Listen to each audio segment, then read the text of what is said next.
Shalom and greetings VFI News supporters and anyone else watching this video. It's been an extraordinary week here in Israel and things are likely to heat up going forward.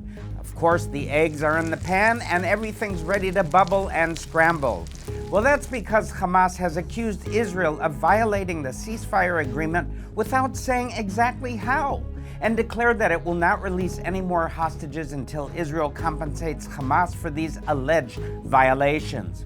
Israel, with the full backing of U.S. President Trump, has called Hamas out on this blatant lie and made a counter-demand that all the remaining hostages be released by noon on Saturday or the ceasefire is off.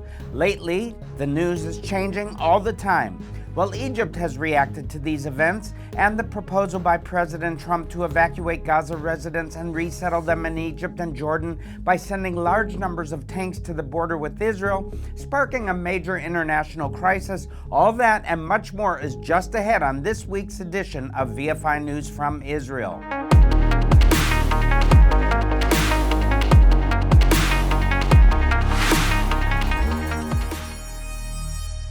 Well, friends, as I said in the introduction, the tensions here in Israel are rising rapidly due to the actions of Hamas. In typical Middle Eastern fashion, they began their attempt to renegotiate the ceasefire agreement with an outrageous lie, declaring themselves to be the victims of Israeli violations of the agreement, but without explaining what Israel had supposedly done. They then made another typical move, declaring that they would no longer adhere to their side of the agreement until Israel did something which is impossible, and that's to no longer do what it wasn't doing in the first place. Hamas also wants Israel to give them unspecified compensation for these ceasefire violations that never happened. This should surprise nobody because all they've done ever since the hostage taking is lie, lie, lie.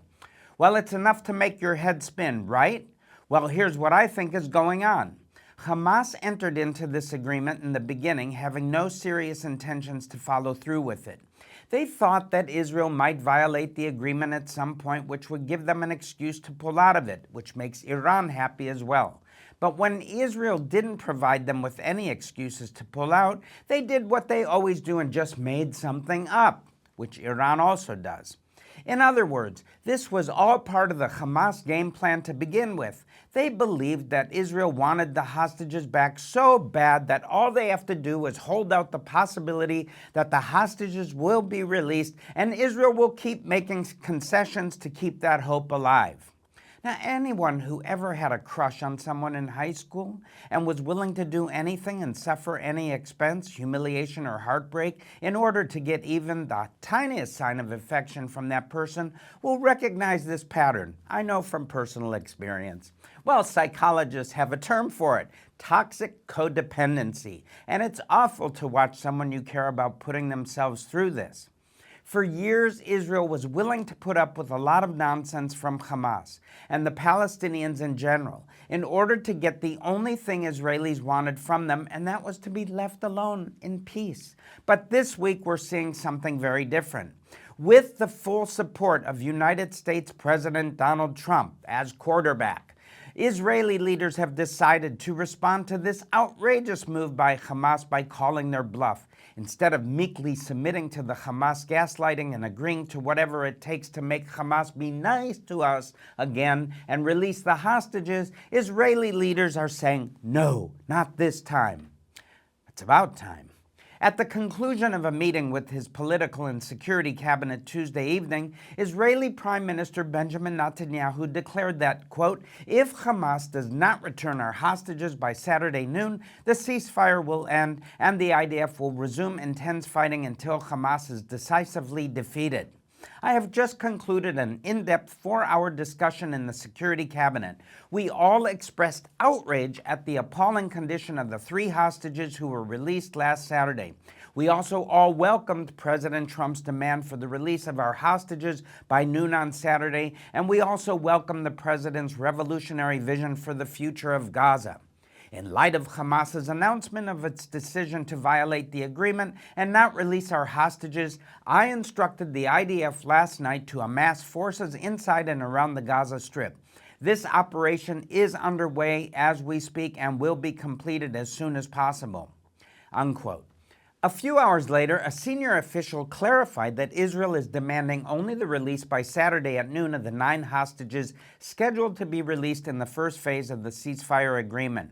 Nevertheless, large numbers of IDF troops, tanks, and the Air Force were deployed to the south in a display of readiness to move back into Gaza and if and when it should become necessary.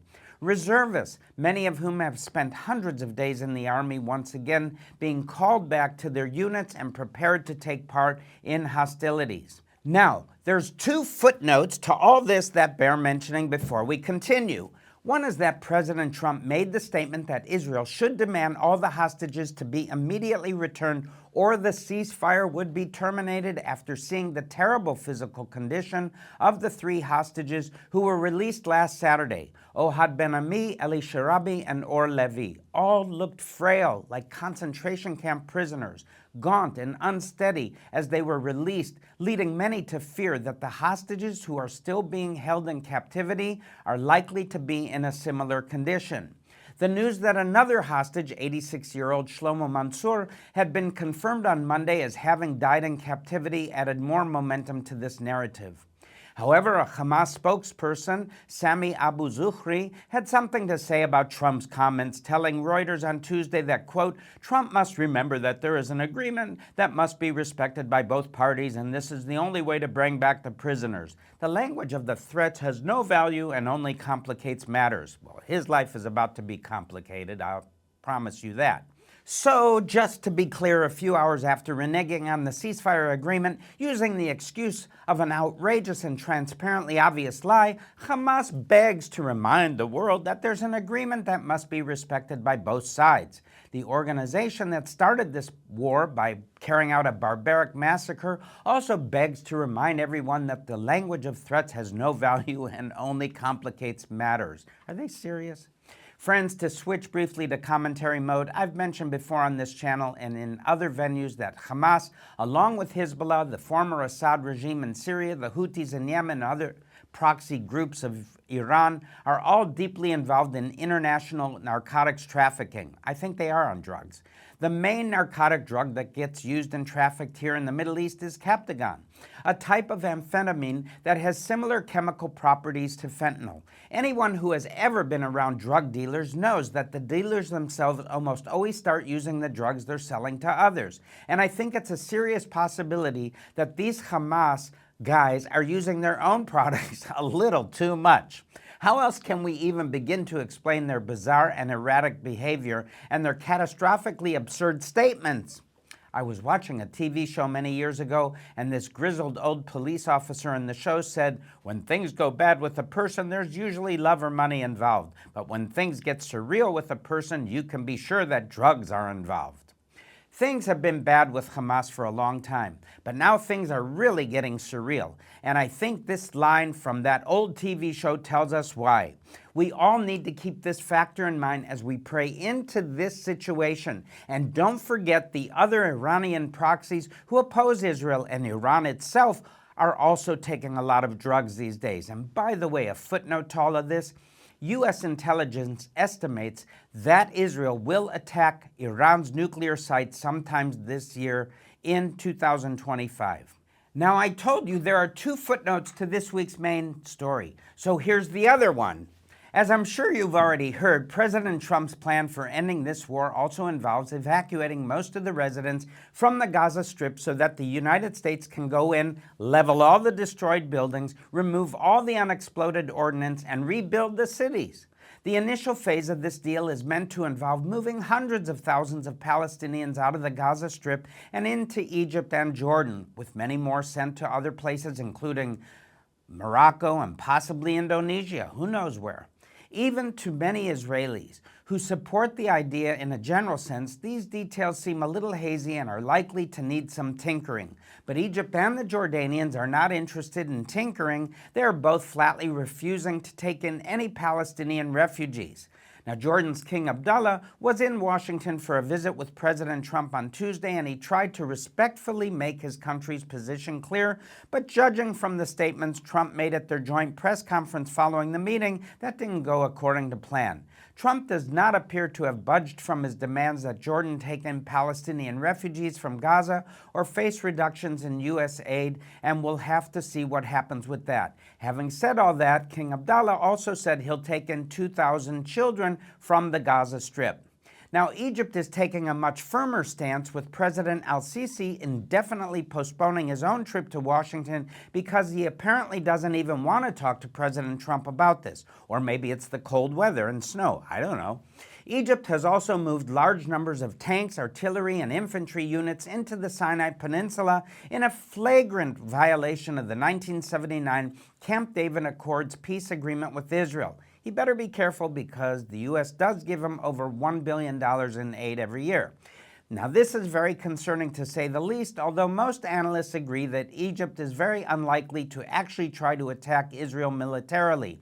But even the fact that they're willing to make this display of theoretically being willing to contemplate attacking Israel and putting the peace treaty at risk by doing so is a major escalation. As a footnote to this footnote and my other 2 feet, these military forces could also be used to repel with tremendous violence any attempt by Palestinian residents of the Gaza Strip who might want to take President Trump up on his offer of relocating. It is horrible to even speculate about what it would look like, but I'm afraid we need to take this very serious possibility into consideration. Now that we're done with all of the footnotes, let's move on to a quick review of the threats Israel might be facing on other fronts, starting with Judea Samaria, where Operation Iron Walls is continuing. The major points of confrontation are in the cities of Jenin and Tulkarm, where the Palestinian Authority lost control of the streets months ago. As I've reported on this channel before, it's not just Hamas and the Palestinian Islamic Jihad organization who chased out the PA from these cities. Criminal gangs like the Lion's Den group have also risen in power and popularity in recent years, and they have even clashed with Hamas. They are mostly teenagers who have no memory of the Second Intifada, no respect for the PA, and even no fear of Hamas or their Iranian backers. In other words, they're not controlled by anyone but themselves, and Israel is the only party to the conflict who has the power, boom, to seriously confront them. Now, we absolutely must not allow these cities to become ungoverned spaces because they're in the high ground overlooking the coastal plain of Israel and our capital city of Jerusalem. This is the Israeli heartland, Judea and Samaria, and the areas adjacent to it can't be allowed to become the Wild West. In the northern arena, there's a mix of good and bad news. The IDF is solidifying a security presence in southern Syria, keeping the instability in that country away from our communities in the Golan Heights. Things got a lot more unstable this past week, however, when Hezbollah gunmen from Lebanon tried to go into Syrian territory and help themselves to the contents of a weapons depot they had there. Too little, too late. Forces loyal to the new regime in Syria confronted the Hezbollah fighters and a battle broke out. The Hezbollah fighters retreated back into Lebanese territory, but the Syrian forces pursued them and continued the battle for several hours. Reports from the scene indicate that both sides suffered casualties in the skirmish, and Hezbollah really can't afford to lose trained fighters after being so badly degraded by Israel in the recent war. But the long-term ramifications are even more severe for Hezbollah since they now know for sure that they've got a very capable enemy in Syria who won't let them smuggle in fresh supplies of weapons and ammunition from Iran. That vastly complicates things. Finding and demolishing the tunnels and bunkers full of weapons and ammunition Hezbollah built there over the past decades. We need to rout them and root them out. The IDF forces are scheduled to be out of southern Lebanon by the 18th of February, which is this next coming Tuesday. The intelligence echelon believes that Hezbollah still has some capacity to fire rockets and anti-tank missiles into Israel and otherwise harass us, but the threat of a large-scale ground attack across the border has vastly diminished. That just leaves the Houthis in Yemen, who are threatening to resume firing ballistic missiles into Israel if fighting in the Gaza Strip begins again. What all this means, friends, is that Israel is not out of the woods just yet. There are still many threats and problems we have to deal with, and that's why here I emphasize that Vision for Israel, our nonprofit humanitarian aid organization. We are continuing with our projects to provide bomb safety shelters and other means of defense to Israeli communities. Medical first response teams and firefighting crews still need equipment and training, and they, along with thousands of IDF soldiers, also need rehabilitation and counseling services to help them cope with all the terrible things they've seen in this war. In a moment, I'll get into the other big story this week, which is about lingering problems in Israel's economy. But for now, it's enough to say that many families are struggling with financial difficulties, and Vision for Israel is involved in bringing assistance to these families. Our teams are out every week helping financially through a special program. We have many ways of doing this, including through our food distribution warehouse at the Millennium Center in Modi'in near Jerusalem. All of this costs money, and we rely on the donations of supporters like you to make it happen. No donation is too big or too small, so if you'd like to help out, please visit our website at visionforisrael.com and click on the Projects tab. While you're at it, don't forget to sign up for our newsletter so you'll get updates on everything we're doing. And on that note, you can also subscribe to this YouTube channel, and if you want to share these videos with your friends, that certainly won't hurt my feelings. Now we're almost out of time, and I want to continue the tradition of ending with some good news. But first, I need to tell you the news about Israel's economy, which is not good at all. The Bank of Israel released a report this week showing all kinds of numbers and statistics, which candidly, I don't understand most of it, but I get the point, which is that we're in bad shape financially speaking. The tourism and agricultural sectors, where large numbers of workers used to be employed, are both operating at a small fraction of the rate they were before the war started. Inflation is high, just like it is in many other countries, and overall business sentiment is low. There are two bright spots in manufacturing, particularly in the defense and aerospace industries, and energy. However, even these bright spots are coming down from a sad place, as Europe is eager to buy natural gas and weapons from Israel due to the ongoing war in Ukraine. Personally, I'd rather make my money by going back to hosting hundreds of thousands of Russian and Ukrainian tourists like we did before this war started. But ordinary people like you and me don't get these kinds of choices to make. And by the way, they estimate that now 3 million Israelis are suffering from PTSD symptoms. That's not good.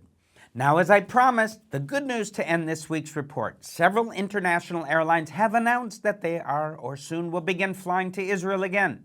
This is the obvious first step towards reviving the tourism industry, and it also sends a signal to other industries that Israel is open for business again. But it's going to take a while for the economy to restore. So once again, I invite you to visit our website, visionforisrael.com, and click on the Projects tab.